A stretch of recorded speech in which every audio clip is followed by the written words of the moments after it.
وخت دی ما په ټایم کې راغی افغان څخه ورځم ځینې ملګري ډېر دلري نه راغلي دي نو هغوی په تادي هم لږه ډېره یخني هم محسوسېږي ما ورته چې کوم ملګري راځي چې هغه ډېر کم دغه باندې یو غزل نیم باندې اکتفا کوي ځکه چې خلک په خپل زبون ته بیا ځانونه رسېږي او څو هایکوګانې وایم وایي چې وګوره څومره په اسلام مین دي وګوره څومره په اسلام مین دي دا پښتانه زلمي د بانک په وخت کې ګانې چې اوري په هنسپري اوري بله هایکو دا وایي چې په پرچه کې په هېڅ نه پوهېدو چې په پرچه کې په هېڅ نه پوهېدو نو په یو ګټې ورله ولیکله صفایي نیم څه چې پوره ایمان دی چې په پرچه کې په هېڅ نه پوهېدو نو په یو ګټې ورله ولیکله صفایي نیم څه چې پوره ایمان دی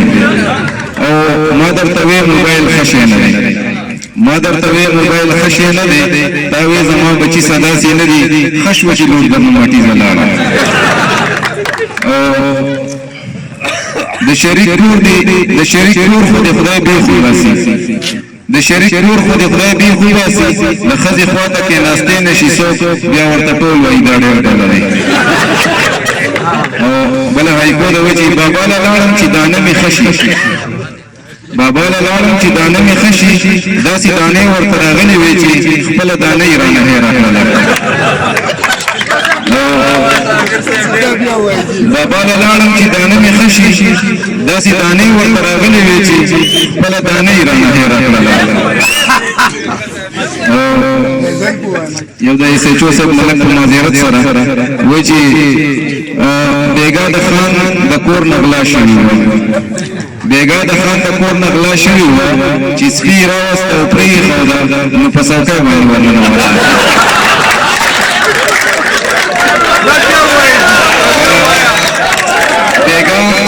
بیګا د خان د کور نه غلا شوي وه چې سپي یې راوسته او پرېښوده نو په څوکۍ باندې ورننوته او بله هایکو ده وایي چې فطرت په یو حال کې هم نه بدلېږي فطرت په یو حال کې هم نه بدلېږي که برید غونډه کړي او ټوپک راواخلي نو د هجرانه مخلوق نه جوړېږي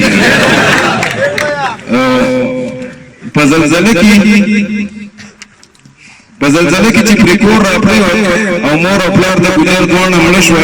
نو وی شکر دی چې میخې بچ شوې دا بل شعر دی وایي چې یونیورسټۍ ته چې ونه لېږې دارالعلوم کې دې دا زوی داخل کا یونیورسټۍ ته چې ونه لېږې دارالعلوم کې دې دا زوی داخل کا که ډبل شا شو مزې به کوي بابا له لاړه له بلډ پریشر بابا له لاړه له بلډ پریشر هلته یې دومره مالګه وخوړله چې د 60 رګې ورله وشلوله مست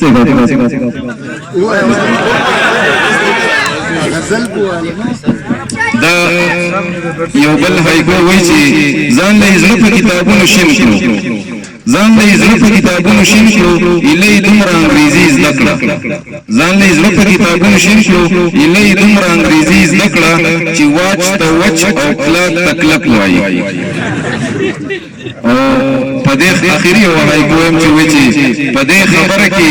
څه شک نشته په دې خبره کې څه شک نشته چې زوی نعمت او نور رحمت دی په دې خبره کې څه شک نشته چې زوی نعمت او نور رحمت دی خو ښځه د غټ عذاب نه کمه نه ده ډېره مننه